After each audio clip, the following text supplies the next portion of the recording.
Um, they suggested I started out, so I'm just going to tell a real short story that's actually pretty long. It's, but the gist of it's short. When Jonah was 6 or 7, we moved here from Oregon. We didn't have any community. We had uprooted from the West Coast community we had and moved all the way out here. He didn't really have any friends at school that he knew or anyone, and I was a single dad at the time, so I didn't have a community that I could introduce him to back here. So he came to me one day and said, Dad, I think scouting, I think that's where I'm going to meet some friends. I'm going to finally meet some friends. And it's been, you know, been a long journey. We had 5 or 6 years together where we met lots of friends. We met everyone here in this room and more. And, you know, I was honored to be with them for those 6 years.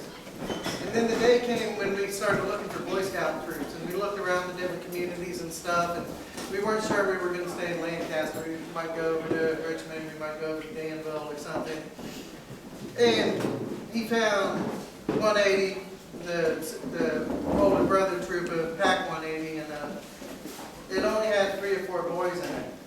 And it was a small fellowship of leaders, and I said, so where are we going?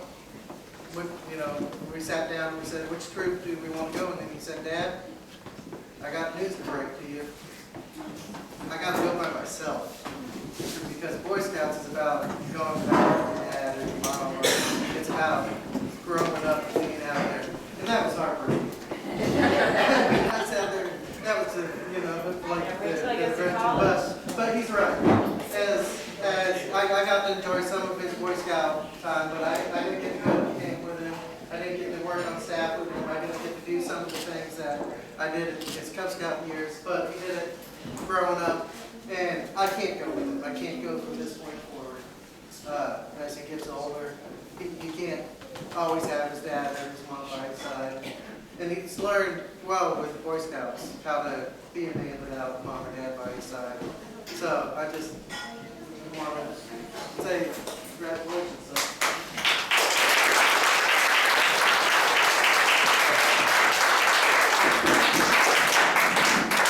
Now I open up the floor to any of the boys who want to tell us some stories about adventures, or any of the readers, or anyone else. No one? Jerry! Jonah's never been that bad.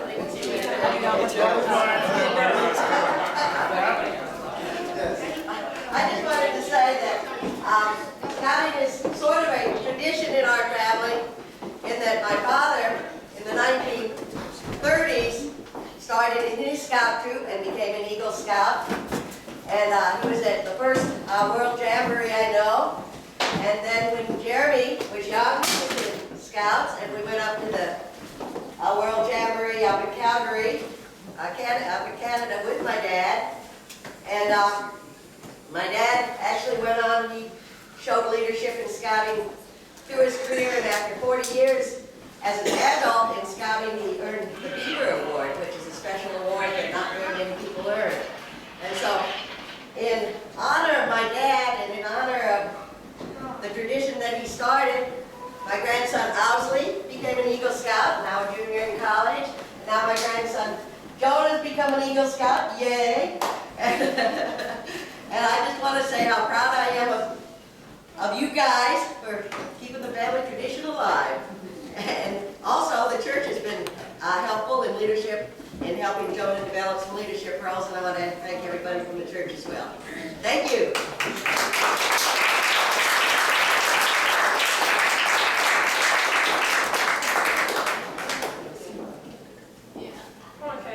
Some of you guys can roast me. I know. Appropriate. That's the problem. That was what I was worried about. Yeah. I've got one for you, Jonah. Here we go. This is actually a pretty good one. Y'all feel free to roast me if you really want. No, this is back eons and eons ago. This is one of the coolest things I think I've ever seen with Jonah. And lots of you. Out of most Scouts I've ever known. We were up at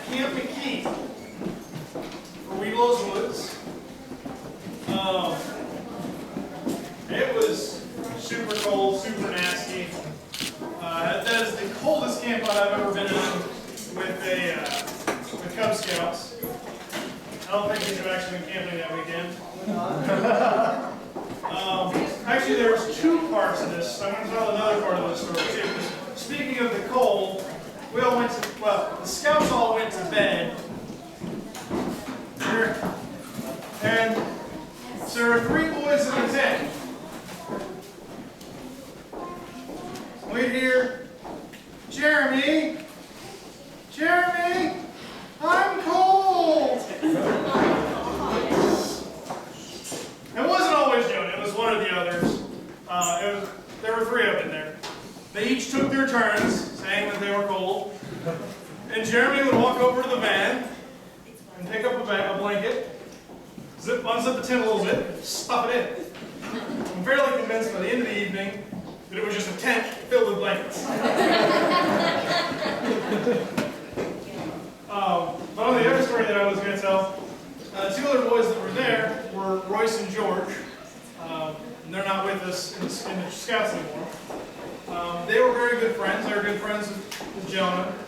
And I've been thinking of this story a lot over the last couple of weeks, or since Jonah's been wrapping up his eagle and getting all that stuff. And I cannot for the life of me remember what they were arguing over. But these two boys who were great friends were in a just ridiculous argument, were very upset with each other to the point of tears. I mean, it was kind of heartbreaking to watch because we knew these guys liked each other, but they were arguing over something. If you remember what they were arguing over or not. So I'm working with them. I hadn't been working with Scouts that much. This group over here that works with me at camp going, you work with kids and actually try to help them with that? And back then I had no idea what I was doing. And Jonah comes up and starts trying to help. I'm like, okay, Jonah wants to help. I'm like, sure, because I'm not making any headway. And one of the things I thought was cool is this was back before the Scout Open Law was taught. All in Cub Scouts, we'd start talking about it in weed gloves. And before we even got there, Jonah helped these guys out and talked them through what they were arguing about. And it was, a couple minutes later, everybody was happy. It was an amazing job. So,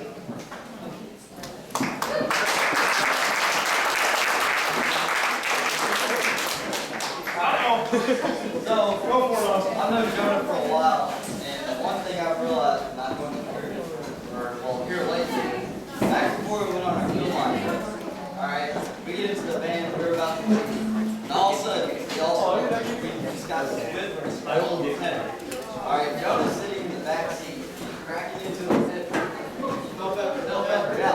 He's just sitting there eating, and he brought like 2 or 3, he's just sitting there in the back seat eating peppers. He had the whole van smell like the whole way to Indiana. Yeah. I thank my grandma for that one. She supplies me with all my my bell peppers, so thank you, Grandma. So she brought you that, brought you two? Yeah, she actually brought me one right before this. Oh, and I mentioned that my dad, I said that started this tradition, he had 3 girls. I understand now why you would have this by stated scout.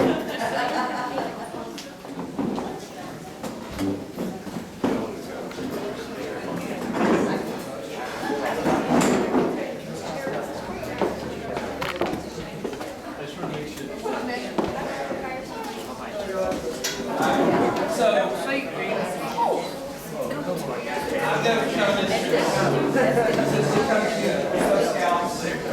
James was a tiger, and I'm thinking Jonah was probably a bear at that time. Not a weebo yet, so. But what I want to convey to you all is Jonah has had a lot of different leadership roles within the troop, and that's required in order to advance in rank. One leadership role he had that was not required was crew leader to Philmont. And in my opinion, all the other things he did is minuscule to being the crew leader of 609 Apache. He did exactly what he was supposed to do. He was a good role model for the boys. he led by doing, and then they jumped in and followed. So, Jonah, again, congratulations today.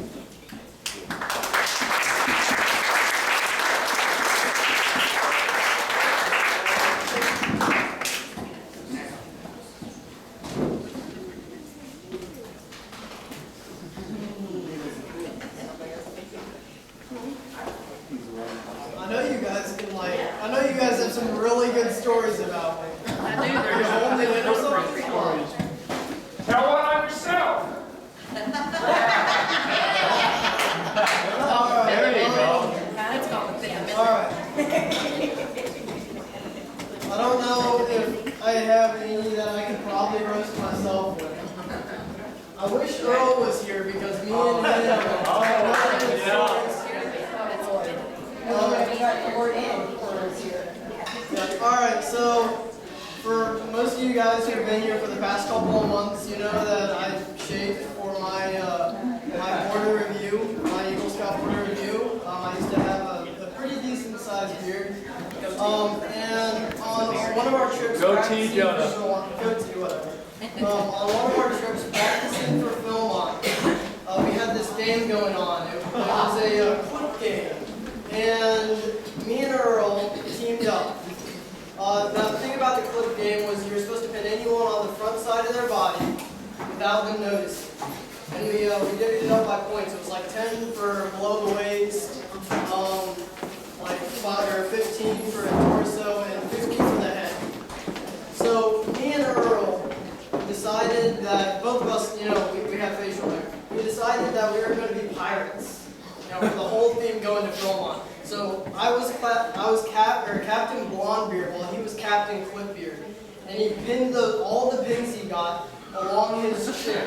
And yeah, so it's probably one of the best stories I can tell, you know, both of us.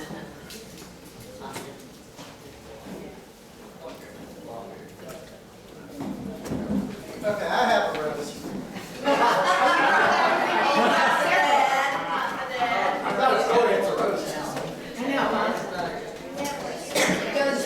He was talking about Earl. And that brought up the memory of the canoe trip to Michigan. I got to go on an adventure with the boys, Chris and Steve and everyone to Michigan. And you know, as much as we talk about knife safety and everything, it wasn't like 24 hours out that I think Jonah cut his finger, Earl cut his finger. It was me first, and then Earl, all with this knife that I had just bought 2 days beforehand. So I asked, what were you guys doing? Well, we were opening cans. And, you know, they're sitting there trying to open cans with their knives. Steve told us to.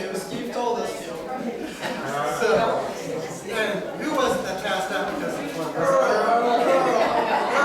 coming down the hill from lunch, you know, climbed up the top, climbed down the top. It was a pretty big cliff. A pretty big cliff. Looking at his finger, decided that he was going to pass out. He goes down the cliff. And, you know, It was right next to the bench that was like as we head down, and there was like tons of food on it, and we pulled Earl away from the side of the the overlook, and he wipes everything off this bench and just like passes out on top of it. So needless to say, that was our worst injuries of the trip. Within the first 24 hours, though. It was lunch the first day on the river. That was the first day back on the river.